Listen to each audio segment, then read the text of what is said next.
es, sobre todo porque de por sí ya la noticia es fea, el impacto puede ser aún peor. Así que vamos poniéndonos de acuerdo, mi querido Oscar Fierro, porque este es un tema que realmente a mucha gente le sirve, uno nunca sabe cuándo lo va a utilizar. Y el saber dar malas noticias es pues, básico, ¿no? Desde que se murió alguien hasta que te quedaste sin empleo, ¿cómo corres a la gente? No, bueno, es muy feo. Te la llegan a correr con el peor de los patanes, sintiéndose prepotente y toda la cosa, y a veces hasta enfrente de todos. Tiene toda su estrategia, vamos viendo cómo.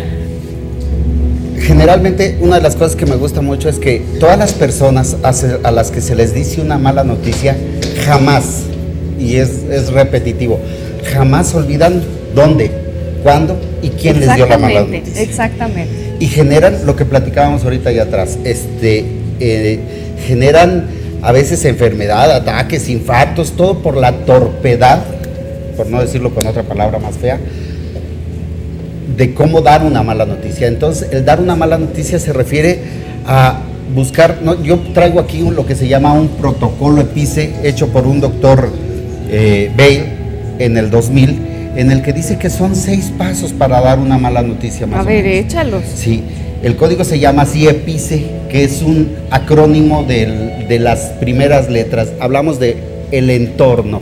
Lo primero que tenemos que hacer es revisar el entorno. No se lo vas a decir en medio de los pasillos de un hospital, no se lo vas a gritar la despedida a alguien que va a perder el trabajo, no se lo gritas en medio de la oficina. Generalmente hay que buscar un lugar adecuado. O sea que tú sí eres partidario del, oye, ven, necesito hablar contigo, sacarlo de ahí, aunque eso te cause así de, rayos, ¿y ahora qué hice? Chin, esa angustia desde ahí hasta que te vas al lugarcito donde te llevan para poderte decir las cosas, a mí me mata. Bueno, pero también te pueden decir que te van a subir de puesto o que te van a aumentar el sueldo, o sea, te pueden decir muchas cosas. bueno hay que ser positivos, ¿no? Esa es la idea, hay que pensar positivamente, o sea, de todas maneras, y no es una mala noticia, pero son cosas que no se te olvidan, porque al final de cuentas, este tipo de noticias, las noticias impactantes, ¿sí?, que afectan directamente a la vida de la persona, generalmente son noticias que jamás vas a olvidar. ¿Quién te las dio? Sí, cierto. Tienes incluso toda hasta las positivas, me refiero, el día que te dieron el aumento, el día que te dijeron que sí en un lugar. Claro, el día que te dijeron que estabas embarazada. Esas cosas no se te olvidan, porque el paciente jamás olvida el quién, dónde y cuándo. Incluso se refiere a de cómo iba vestido, llega a saber todo ese tipo de cosas. Entonces, lo que te digo que el protocolo se llama, como dice aquí, EPICE, que se refiere al acrónimo de los principios de las letras. La E es entorno, ok. Y la siguiente, hablamos de la percepción del paciente, por eso P. Él qué tanto sabe de la información, qué es lo que realmente quiere saber, y entonces hablamos de él, hablamos de lo que él sabe de su enfermedad, hablamos de qué tanto sabe de la enfermedad, corregimos un poquito los errores, ¿sí? Y entonces la I le vamos a dar la información. ¿Cómo le vamos a dar esa información? Preferentemente sin los términos y en palabras adecuadas para el paciente. Oye, y ahí te interrumpo, es cierto que lo tenemos que dar como muy informativo en lugar de, es que me parte el corazón decirte no, que... Eso afecta incluso, exacto, tienes muchísima razón, afecta la forma de decir o sea, es dar una noticia tal cual, o sea, te informo que esto lo más escueta posible, resultó esto. No muy técnica, o sea, sin la jerga médica o sin la jerga burocrática, dejando las palabras, siendo muy técnico, muy claro, como si fuera muy claro, muy conciso.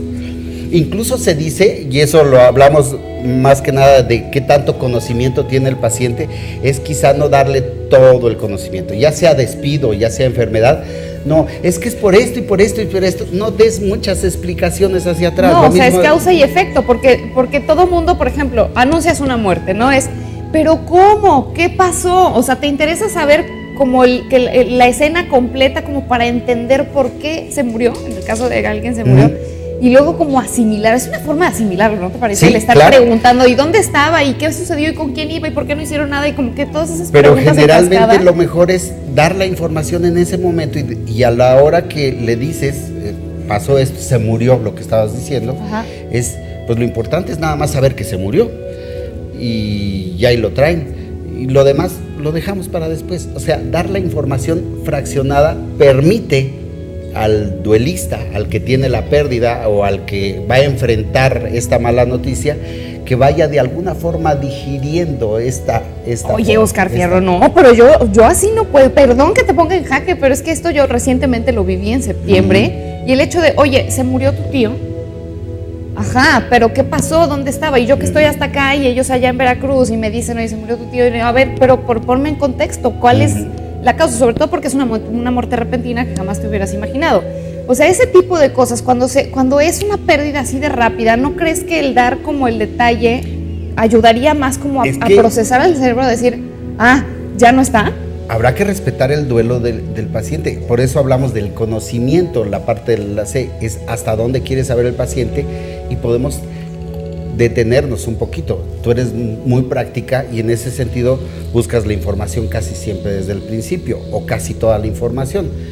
Pero hay mucha gente que en el momento que le das la información entra en el proceso de negación y no es que no sea tonto, simplemente no quiere saber. Sí. Se queda atorado ahí y te digo, y el impacto tan grande hace que jamás se va a olvidar de cómo iba vestido, de qué traía, qué había comido, cómo estaba el entorno, dónde estaba pintado, y a veces lo que decía ahorita Beatriz, oye, le dan la información de sopetón y el otro va arriba de la carretera o está en medio de un centro comercial y te dan la mala noticia. Eso es impactante, incluso jamás lo va a olvidar. ¿Qué iba a hacer? ¿Qué iba a comprar? Pues ni me acuerdo, nomás me acuerdo que me salí del lugar y me dice una paciente, no sé cómo, pero ya estaba yo, después de que me lo dicen en el súper, ya estaba yo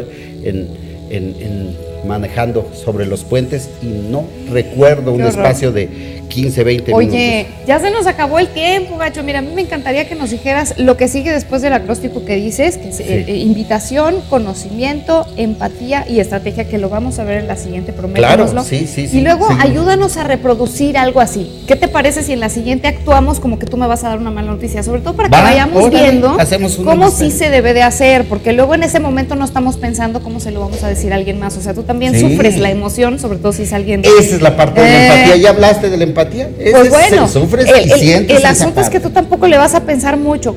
Dinos una guía rápida de cómo sí debemos de hacer. ¿Te parece que lo actuemos? Sí, claro. Órale. Pues bueno, oye, vas a dar un curso, de esto también nos vas a poner información en el Facebook, ¿verdad? Sí, claro. Órale, yo creo que lo hablamos la próxima semana del curso de tanatología. Que al cabo empieza todavía hasta el 11 de marzo. Ándale, todavía pero tenemos chance. Que sepan que informes acá al 822-2400 y también los datos de Oscar Fierro. Aquí te los tenemos para que sufras también este proceso. Claro. Para que te lo asistan, ¿no? Nos vemos. Gracias. Nos vamos a un corte. Regresamos.